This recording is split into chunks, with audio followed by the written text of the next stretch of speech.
Yeah, thank you so much, Kunal, for the very nice introduction, and thank you for the chance to give a talk, and thank you for coming to the talk. So I will actually talk about several issues or topics in the talk because I believe that the people come from various areas, and I will be here today, tomorrow, and in case there are any questions, I'm happy to talk to all of you. And my talk will be about socially interactive AI systems. So here people work a lot on effective computing systems. So I broaden it a little bit to socially interactive. And since some people expressed interest, so I have to move to the next slide. To maybe visit in Augsburg. You are welcome to visit. Actually, Augsburg is not only located close to a highway or railway, it's actually located both at the romantic road, so you can go from the Cinderella Castle here in Füssen, Neuschwanstein, up to Würzburg. And in the middle, you see Augsburg. You can go by car, you can go by bike.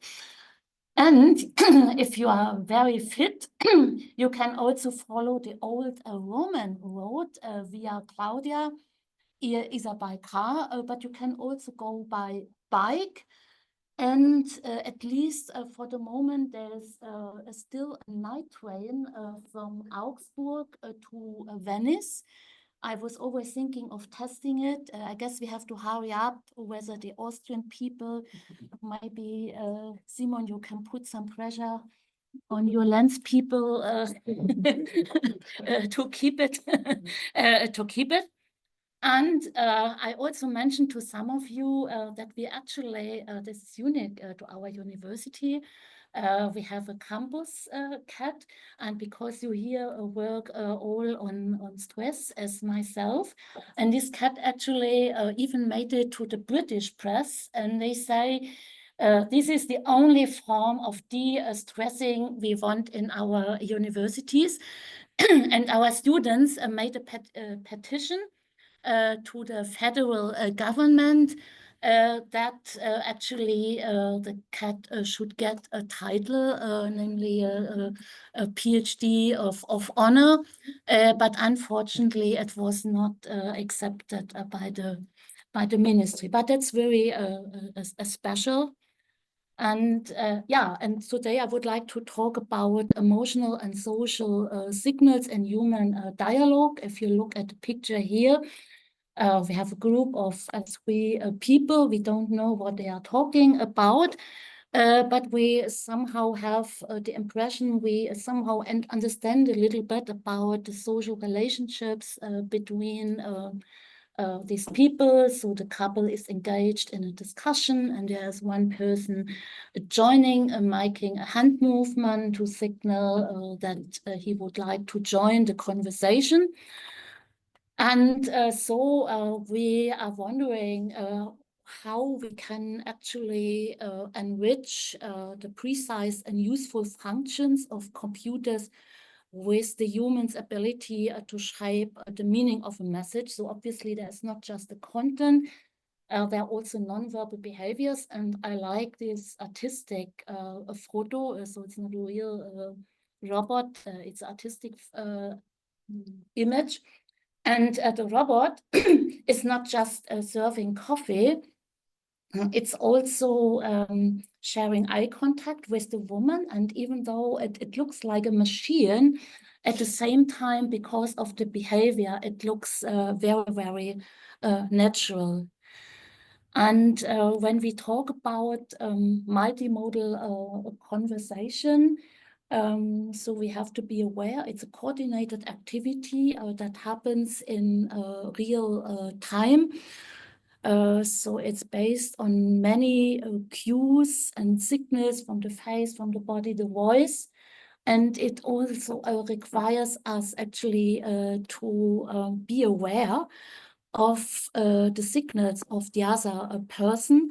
And Pennebaker, who is a psycholinguist from the US, he actually used dance as a metaphor for successful communication. So he says communication, if it's good, it's like a dance. So people have to coordinate.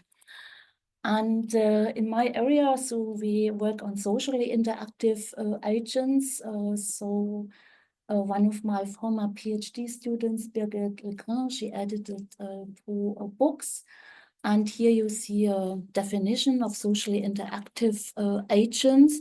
So they are virtually or physically embodied agents that are capable of autonomously communicating with people and each other, so with artificial and human agents, in a socially intelligent manner using multimodal behaviors. So I would like to give first a quick overview of some projects with virtual agents we have been conducted. And since this is very complex, so we don't do it usually on our own. So it's embedded in national or international projects. So Christina was a European project with many partners and not just scientific partners or companies, but also, social organizations such as the Red Cross in Germany. And Christina is a virtual health assistant designed to provide reliable health information and to overcome language and cultural barriers in healthcare. So in Germany, we have a lot of seniors, for example, from Turkey, and we have caretakers from Poland. And so we have many languages and many cultural needs. And for example, some caretakers might not know that somebody doesn't eat meat on a Friday. And Christina, the agent, serves as a kind of mediator between the caretakers and the seniors and also their families. We also had 2 projects that were similar to Togo Roa Obedience, which was conducted together with the clinics in Germany to help people leaving the hospital after psychological treatment, for example, after suffering from depression, and to have a companion at home. And so the project is over, and after 1 year, we managed to get a contract to share the data with the clinics, and then we will see what the feedback of the involved people was. Another area we spend a lot of effort on is actually sign language translation in both directions. So I heard that Nisha actually did a course on sign language.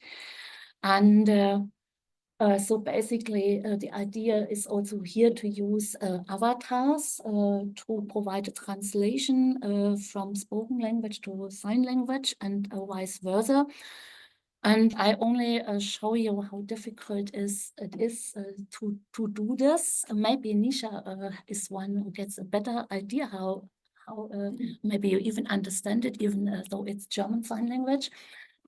So since we need a lot of data and the annotation of the data is very, very time consuming, we got the idea to get data from a TV channel.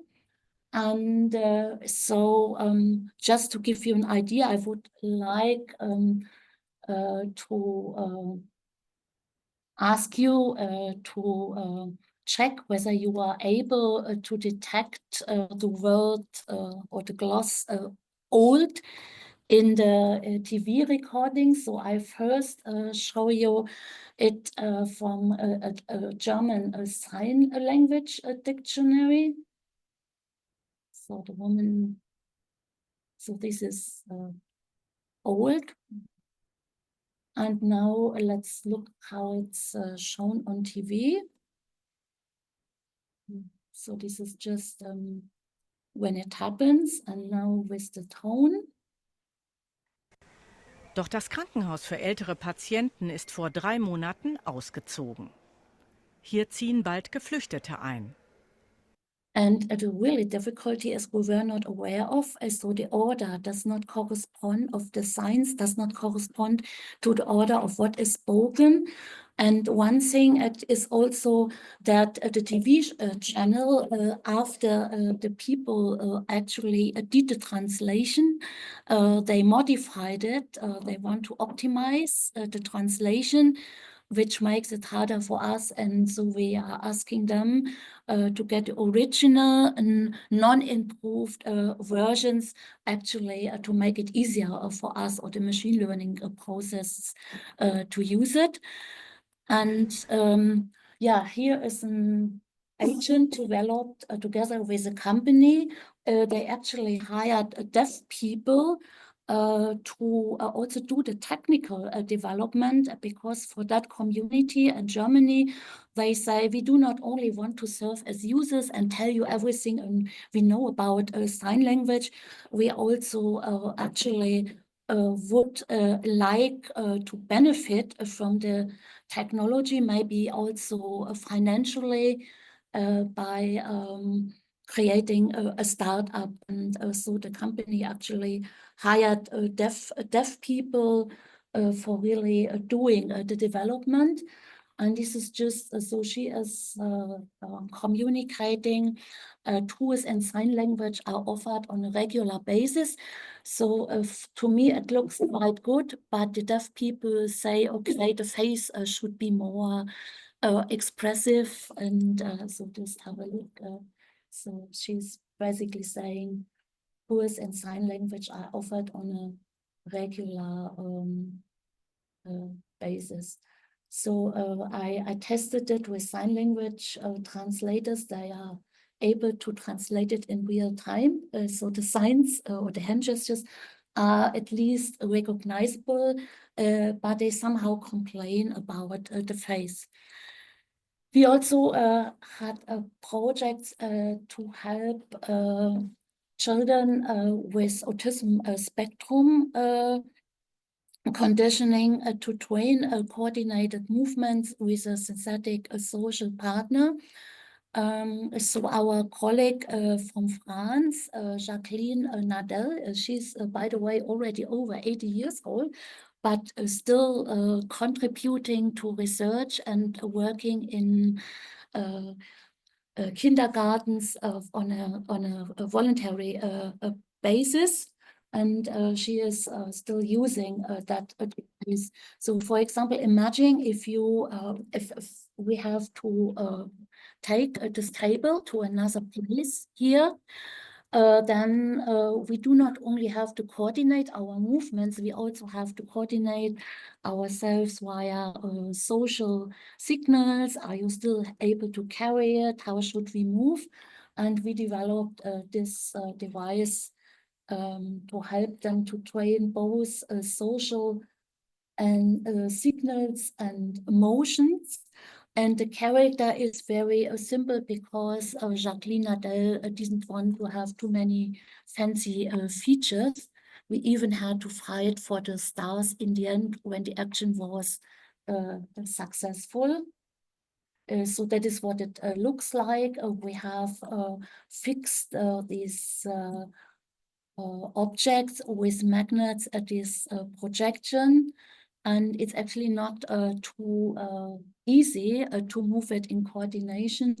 And the children had more difficulties with the leading character, because then they had to follow and coordinate when they were leading. That was much easier for them.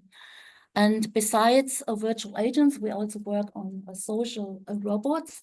So this is a robot. So the project resulted into a company in Germany. So we are often told, Germany is not able to create social robots. You do the industry robots. This is something people in Japan or China are much better. But the colleague with his company is still alive. And I show you a video so you can say, okay, the robot is talking to a person, and you can say it's doing a lot of useful stuff, which was really hard to implement. But it's important if the robot is, for example, used in homes for older people. So it's featured a lot on the German TV. Just to give you an impression. Hi Claude, alles klar bei dir? Jo, danke. Bei dir? Danke, alles gut. Willst du was mit mir spielen? Nee, danke, ich muss noch arbeiten. Oh, du Armer. Dann viel Erfolg. Ciao. Ciao.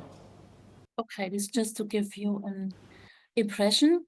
And I will now go in a little bit more detail in some project we are conducting. So we do a lot of social coaching. That is our main application. And I think a social coaching is also good application because we have to ask ourselves, okay, should we really replace a human? And for social coaching, some people really actually prefer to do the coaching with a virtual agent because it's simply embarrassing if I, for example, go through a job interview with my partner or my sister. So the agent might be a better option. And I will briefly show a project on this. Then a couple of years ago, we developed a system to help children to deal with bullying at school. And fortunately, we got some additional money just recently, so we can continue this research with a psychologist who is working with children anyway and has developed her own therapy. And we actually only use AI to have some benefit.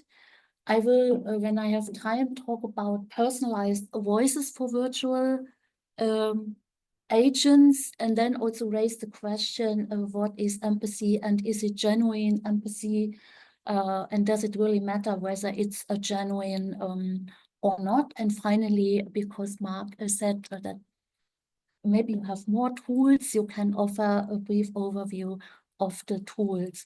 So first on the social coaching. Here we developed a virtual agent that enables young people to take part in a job interview with a virtual recruiter. This was first started in a European project, and then we continued in a national German project, and we tested it also at schools. And to make it more engaging for the children, we embedded it in a game-like environment. So there are play cards.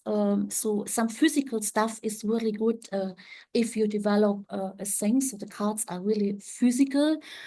And the cards also make life easier for our system because the kids get instructions.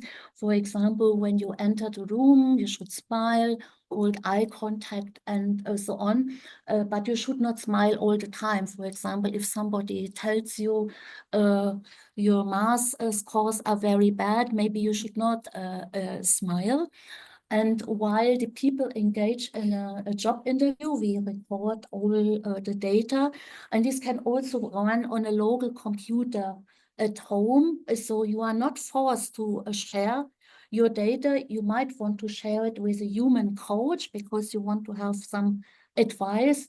But the main application is to use it locally. And so a scoring system tracks the quality of the user's behavior. And here you see actually a visualization of some statistics after such an interaction. And this might be too complicated for everyday users, but it might be a good thing for a coach. So you see on the left-hand side, the user in a engaged position, and on the right-hand side, exactly the opposite. So crossing arms is always something people advise against. That is not necessarily true, but if you look away and cross your arms, that is not a good behavior. And then you can go through critical scenes and maybe also test specific situations where people had difficulties. And the point is, it's really learning by doing. Once a colleague asked me, he said, I have an interview. What are the typical questions? And I said, okay, one question is, for example, what do you do to make computer science more attractive to females? And the colleague said, thank you very much. And I said, no, you answered the question here and now. And he said, that's stupid. And I said, no, it's not stupid. You do it here and now. And then he didn't know what to say. And then I had to remind him, you told me about a female student who's very good in your class, and I think you encouraged her. Why don't you tell that? And the thing is, when you are in the situation, you are aware of the topics. So we work also on explainable AI, and it's clear it doesn't help the user if the user is just told, okay, your behavior is very bad, you will never get a job. This is not very constructive. You also have to provide some explanation why the AI believes you might have issues. And we work a lot with counterfactual explanations. So what do I have to do that the AI actually would make a different decision? So it's a general principle. Also for medical images, for example, what what would the lung look like if your decision was the patient is in a good state? And here we use generative adversarial networks to tell the people what they actually should do to get a better performance. And so the feedback is communicated by a virtual agent. So we currently use a similar approach, not just to tell the attributes. So your posture should be more open. We also visualize better behaviors. So in the sports department, we have more data. That's why we work with them. So for example, how a sports person should have moved her arms to make a better throw in javelin. Yeah, we tested it in schools in Germany, and the teachers were very actually cooperative. They said, I cannot guarantee for anything. Maybe the kids just make fun of the agent, but I'm happy to test it for you. And so the feedback was actually good, both from the teachers. So they thought it really motivated the students, and also they like the game environment. And interestingly, the pupils said the feedback is more believable than the feedback from the human coaches. And we did also a controlled experiment. The first day, the students had to interact with a human coach and one in a role play scenario. The second day, one group interacted with the system, and the third day, and the other group just read a book on how to behave in job interviews. And on the third day, they interacted again with the human coach who didn't know which condition the pupils were in on the second day. And what we found out that the pupils who actually interacted with the system appeared less nervous in the interaction, which was, of course, a good result, because we wanted to help them to deal with their emotions. So often when you do applications, you are asked, why do you always do it with old people, sick people?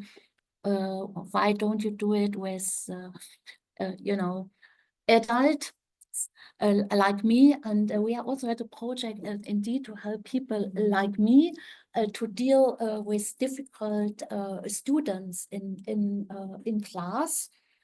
And so the idea is you get exposed to challenging situations where the students don't behave. And one of such situations is, it really happens to me many times, the students play with their mobile phone And once I said, take it away, and then the student said in front of, 100 other students, why? And then I said, because I don't like it. And I already noticed this is not very convincing.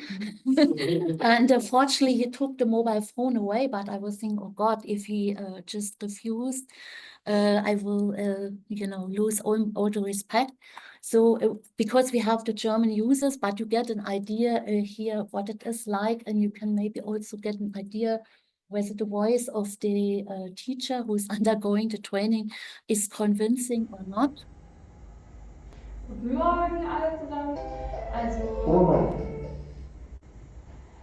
Alex, würdest du bitte dein Handy weglegen? Mache ich auf keinen Fall. Oh mein Gott. Ja, gut, so. Auf jeden Fall bei Synchronität. Ich gehe jetzt raus. Ja, bitte. Tschüss. Bis nächstes Mal. Yeah. And now briefly on the emotion regulation training for children, maybe this was one of my most favorite projects. So this is the version we developed more than 15 years ago. So here the idea was that we expose children to bullying scenes, and the children just watch the scenes. And so here you have a scene. So we have a British and a German version, because it was again a European project, by the way, in collaboration with Anna Paiva, some of the people here know. And here, okay, one of the pupils said, okay, look at this guy, he even works when the teacher is not in the room. And then after such a scene, the victim actually talks to the kid. So this is free text. At that time, there was language models were not available. So we also had to deal with some challenging situations, not committing a suicide as in your Toboho application, but the kids actually wanted to kill the bully. And so we had actually to implement some safeguards, and they were really upset that it was not possible. So a lot of things can happen. One kid even said, I hate the victim. I would like to be the bully. I would like to help the bully. So this was quite enlightening. And yeah, and also with the parents. So we wanted the kids to freely interact and not to think about grammar and spelling mistakes. And the parents said, no, the system should correct the spelling mistakes. So this is really bad if a computer system does not tell the kids that the spelling is not correct. But overall, it was successful. So I just played the feedback from the kids in a British school. So this was also shown on TV.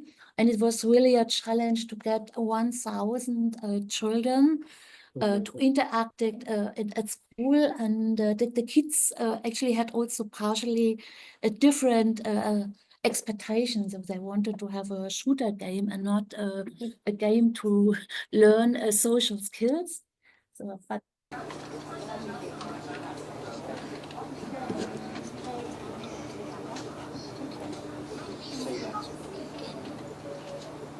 long time ago, that's why the graphics is very. But you know, it's important here. What is it? The youngest is 8. Yes. It's designed for children. And now some interview.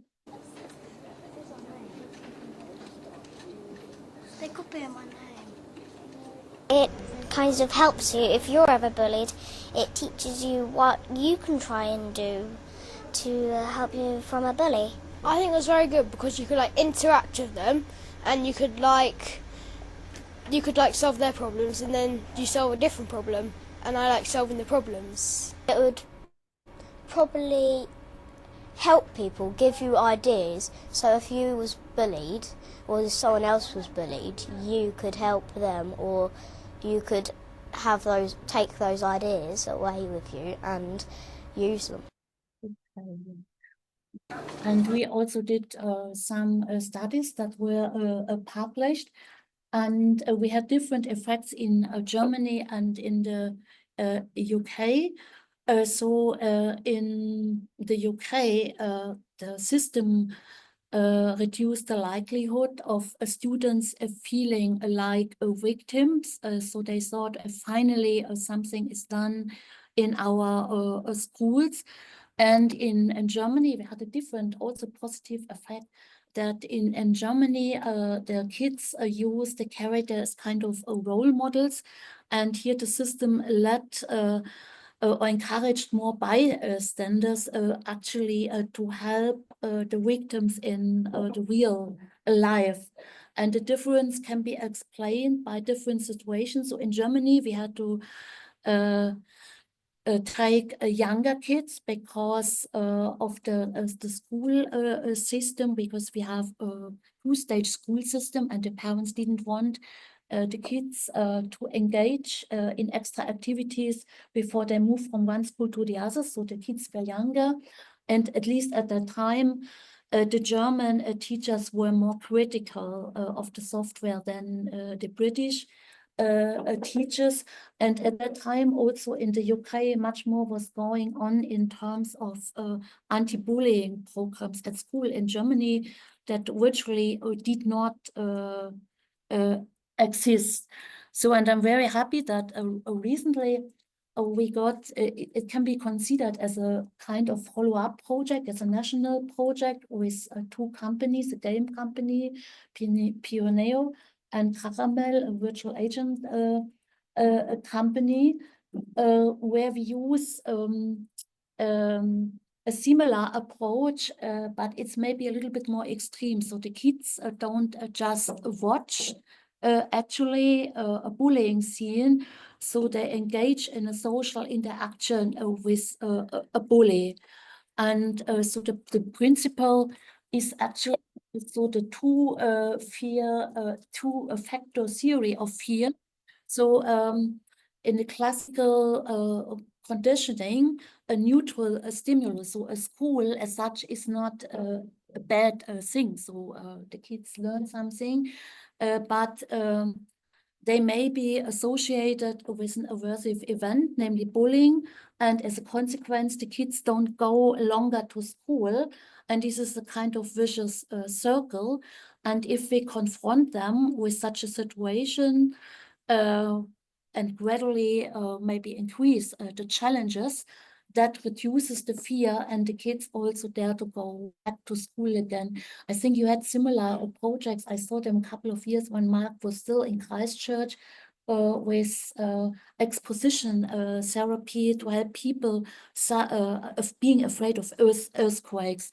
And since it might be really tough to engage in interaction with a virtual bully, the kid also gets actually a kind of a virtual friend. And this is a character who was suffering herself from bullying, and gives the kid advice if the situation gets too tough. So it reminds me a little bit, so the mediator, which was presented to me yesterday, is maybe a similar idea, that you take somebody to a therapy who is on your side and helps you. And in addition, so this is just one idea. It doesn't come from us. It comes from the colleague who works with children using conventional ideas. And our idea is to actually make a use of AI and autonomously moving characters. So the kids can at any time stop the scene if it gets too tough, and then the bully is frozen, and the kid can interact, engage in interaction with the virtual friend. So we started in March this year. We still have nearly 3 years, and I think it's an interesting. Yeah, I'm really happy that we are able to continue with the Fear Not. I also work on personalized voices, and both for embodied agents. I just check, so tell me if I should hurry up with the time. The room is booked in 11, so. Ah, okay. Yeah. Then only, okay, then So we work on personalized voices, so I can explain it to you maybe in more detail. If you're interested in that, it might be interesting when you get a character from Soul Machines and you don't like the voice, or you would like to work on different personalities, so you can adjust it. So at that point, I was thinking of making a small test, but I will actually leave it with that. And we developed an approach where actually users can adjust voices themselves. So what you get already from companies is, okay, you specify some attributes, an extrovert character, and for example, and you have a choice between different options, but you cannot manipulate voice characteristics yourself. So for example, we use genetic programming for that. For example, you have two voices. This The zones merge in the central part of town. The zones merge in the central part of town. And then one version is picked, the better one, and then we mutate the better one and go further with the better one, and you might reside into a void. The barrel of beer was a brew of malt and hops. Like this. So I have no time to show it here, but I would really like to show you to make you, because I would like to address the topic of genuine empathy.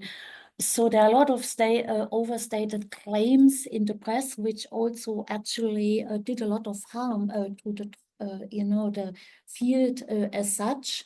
So we have the European AI Act, which is really concerned about effective computing, and it's because the people actually expect too much. The computer can read my mind, and the computer has emotions, and so on, which is really bad. And so one question is, for example, what do the systems really understand? And one approach is to explain the AI. This is a very simple approach, that you simply emphasize what the AI is paying attention to. And we actually compared human eye gaze with machine attention maps. And to that end, we ask humans actually to annotate images, tell verbally what emotions are shown, and we record their eye gaze, and we compare it with a machine learning model. So to that end, we used AffectNet, which is maybe the largest the largest data set with emotional faces that exist. And here just one example. So if you look at the image on the left, what would you say what a woman is feeling? That's emotional. That's emotional. Sadness. Okay, and so the human gaze was actually focusing on the eyes, and the machine is also focusing on eyes, and so that is more or less okay. And the machine was actually trained on faces. So now look at this. So this is the first Black actress who won the Oscar, and of course she is not in despair. She is really she has tears because she is so moved. And the human gaze immediately recognizes, oh, there's something in the image which gives me some information on the emotions, and I should pay attention to that. And here for the machine, there's no attention at all. But of course, you could train the machine on the background.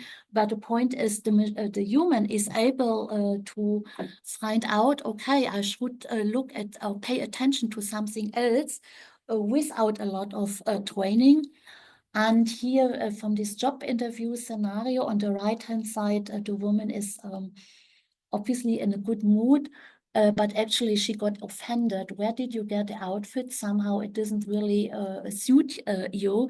So obviously she is not happy at all, but all the machine learning models or just the vision models would actually say that she is happy. And that's why I really believe we should use cognitive models of emotions. And here, just to illustrate it for shame. So when you are in shame, you usually blush and hide behind hands, but you might also regulate your emotions. For example, you might attack the other person. So look at yourself or what a conservative company or whatever, or you might simply avoid the situation by distracting. And we use both the cognitive models and what the people are showing. And with the advent of the large language models, I actually thought this was a talk. I got the idea on the train when I was going to a conference with psychotherapists, or maybe our work is obsolete because now we have the large language models. So I described the situation to a large language model. And I was actually at that time getting quite nervous about about the good result of the language model. But at least I told the language model which regulation strategy from the Nathanson compass of shame could Anna have applied. So the language model did not invent the theory of shame. And the psychotherapists were very happy when I told them we still need a theory. In the evening, they came to me and said, I was very happy in your talk when you said we still need a theory. 1 year later, I showed it again. I asked the people, was it generated by a machine or by a human? And the people, most people said it is generated by a machine. And I asked, of course, they were a little bit biased because they knew what I'm after in my talk. And then I asked him, why do you think it was generated by a machine and not by a human? And he said, oh, it sounds a little bit like the typical chat GPT, you know. And that's good to know. So actually the people's attitude will change. And there are a lot of studies actually investigating what do people believe about a psychotherapist of a machine. And here's an interesting study. So people interacted with a textual system, and actually they didn't know whether there was a machine or a human, and people saw that the AI generated messages were actually more empathic, and they felt more heard than by the human generated utterances. And they also believed that the AI was better at recognizing emotions. But when the people were told you are interacting with an AI, they said, okay, they thought the AI was less empathic. So there is a machine automation bias in the other direction. So here a lot of tools. We developed the MELAX tool. So if you are interested in using in the future MetaHuman, and other tools, voice X is our tool, but if you would like to use a different text-to-speech system, so you can use MELAX to have easy integration, and maybe we can replicate here the Tropohoa agent just with the MELAX, just to see whether it works or not. Then, of course, the Affect toolbox, some of you might know. I don't play the video. And for doing an after interaction analysis, the NOVA annotation tool might be a good thing. So here we use machine learning to do the annotation. And the human can look at the annotation. And for example, here the machine is indicating that it is not sure whether it's really a smile or not. And then you can look at the frame and can also actually show the areas of the image or where the machine pays attention to. So here the background is green, which is a bad sign. So the machine focuses on the wrong parts. And then the human might think, okay, let's delete that. And these are just some examples where we use it. And you can imagine if you do this per milliseconds, it's a lot of work. And our psychotherapists are really happy they don't have to do this again. We also use a large language model. So here is a summary. And what I really thought is a nice idea to use these LMMs for the analyzing therapy sessions. And what we came up with our partners from psychology, so we developed LMM-based scales. So we were happy we published it as a scientific report in Nature. So it's basically the idea is to analyze the dialogues and to fill entries or items for psychological scales they have, for example, depression scales, and you don't have to bother the patient again filling in questionnaires. This is the vision. And the process is described in the paper. And if you are interested in different scales, you can simply replicate the process. And yeah, so the main message is machines don't have genuine empathy, but actually it doesn't matter because there are useful therapy and coaching applications. They are also suitable for mood elevation. And if somebody is in there, of course, the people, your users know that the Trocaroa agent is not a real human, but it doesn't matter as long as it helps the people to get in a better mood.